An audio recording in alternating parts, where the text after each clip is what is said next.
शाहनवाज जी, UP Bihar के लोग गुंडे हैं क्या जो बाहर से रैलियों में आ रहे हैं पीएम की और अमित शाह की? दीदी तो पहले दीदी थी, लेकिन मैं आपको बता दूं कि दीदी दीदी ने नहीं बुआ हो गई, क्योंकि वो भी पूरे बंगाल की बुआ नहीं है, सिर्फ अभिषेक की बुआ है। तो बंगाल का चुनाव अपने चरम पर है। बीजेपी दावा कर रही है कि ममता बनर्जी को सत्ता से बाहर किया जाएगा। जय श्री राम के नारे पर ममता को बीजेपी घेर रही है। ममता बनर्जी भी पलटवार करने में कोई कसर नहीं छोड़ रही, मंच पर चंडी पाठ कर रही हैं। लेकिन इस बीच उन्होंने यूपी बिहार के लोगों को बंगाल में बाहर से आए गुंडे बताकर एक नई हलचल, एक नया विवाद खड़ा किया है। इस पर बात करने के लिए मेरे साथ है बीजेपी के वरिष्ठ नेता और बीजेपी के स्टार प्रचारक चुनावों में शाहनवाज हुसैन। शाहनवाज जी, यूपी बिहार के लोग गुंडे हैं क्या जो बाहर से रैलियों में आ रहे हैं पीएम की और अमित शाह की? देखिए, दीदी हार गई है, वो कह रही है खेला होवे, लेकिन दीदी का जो खेल के मैदान में जाने से पहले खुद चोटिल कर लिया अपने आप को, और पूरी तरह इस मैदान में भारतीय जनता पार्टी है और भारतीय जनता पार्टी ने खेला को शेष कर दिया है। वो खुद भी नंदीग्राम से जब से उनको पता लगा है कि वो चुनाव हार रही हैं, तब से उन्होंने इस तरह की बयानबाजी शुरू कर दी। हम यूपी बिहार के लोगों के लिए जिस तरह के शब्द उन्होंने कहे, ये दुर्भाग्यपूर्ण है, लेकिन हताश निराश व्यक्ति गाली गलौज पे आ जाता है।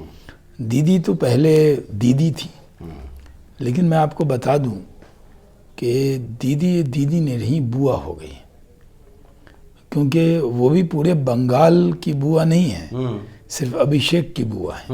पहले वो बंगाल के लिए दीदी थी, लोगों को लगता था दीदी उनकी फिक्र करेगी, उनकी चिंता करेगी।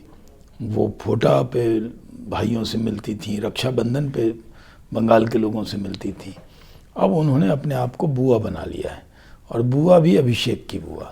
दिन रात इसी फिक्र में रहती हैं कि मेरा भतीजा कैसे आगे बढ़ेगा, कैसे कटमनी लेगा, कैसे। तो इसीलिए आप लोग कह रहे हैं कि बुआ नहीं चाहिए, बेटी चाहिए। तो उन्होंने कहा कि मैं तो बेटी हूँ। नहीं, हम तो कहते हैं अब दादा चाहिए। और यहाँ के लोग प्रधानमंत्री नरेंद्र मोदी पर भरोसा करते हैं। अब बंगाल में हमारे पास एक मजबूत लीडरशिप है, गैलेक्सी ऑफ लीडरशिप है। हमारे पास एक से एक नेता हैं जो रिप्लेस करेंगे उनको। बंगाल में भारतीय जनता पार्टी की सरकार बनने जा रही है। मैंने फर्स्ट फेज़ के चुनाव से लेके अभी तक मैं यहाँ बंगाल में कैंपेन कर रहा हूँ। बीच में आसाम भी और केरल भी मैं गया था, लेकिन अब बंगाल आ गया हूँ। और मैंने ये देखा है कि इस बार पूरी तरह दीदी बुआ बन के अभिषेक बनर्जी की चिंता करेंगी, बंगाल की चिंता भारतीय जनता पार्टी करेगी। अच्छा, मैं एक बार वापस अगर उस पर हिंदी भाषी लोगों के ऊपर आऊँ तो बिहार में बंगाल में तकरीबन 7%, 63-64 लाख के आसपास लोग आकलन के मुताबिक हिंदी भाषी हैं, और उनमें एक हिस्सा बिहारियों का है। आपको लगता है कि ये जो बयान ममता बनर्जी ने दिया है, गुंडे बताया है, तो ये कई सालों से बल्कि पीढ़ियों से अपना कारोबार बंगाल में कर रहे ये लोग जो है, ये सीधे शिफ्ट हो जाएंगे और सीधे शिफ्ट भी बीजेपी को हो जाएंगे? नहीं, वो भारतीय जनता पार्टी के साथ सिर्फ बिहार या यूपी के लोग नहीं हैं। भारतीय जनता पार्टी के पास पूरे बंगाल के लोग साथ हैं।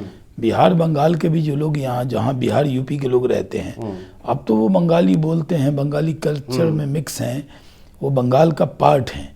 अब दीदी इस तरह की भाषा क्यों बोल रही है? क्योंकि जब चुनाव हारते हैं तो इसी तरह की नहीं, वो बिहारी अस्मिता का सवाल खड़ा कर रही हैं, बाहरी बनाम बंगाली का सवाल खड़ा कर रही हैं। पॉलिटिकल उनके सवाल से सारे सवाल वहीं कट जाते हैं जब वो दीदी की जगह बुआ बन के बात करती हैं।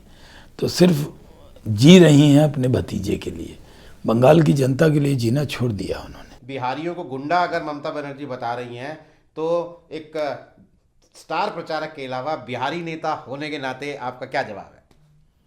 देखिए, गुंडागर्दी तो बिहार से ख़त्म हो चुकी है, और बिहार के लोगों को बहुत गालियां मिली हैं, लेकिन अब बिहार तो तरक्की के रास्ते पे आगे बढ़ रहा है। औद्योगिक क्रांति हो रही है बिहार में। आप उद्योग मंत्री हैं? मैं खुद उद्योग मंत्री हूँ। मैं यहाँ पर भी सभा के लिए जा रहा हूँ। उससे पहले आपके सामने कई उद्योगपति से मैंने बात की जो हमारे यहाँ इन्वेस्ट कर रहे हैं।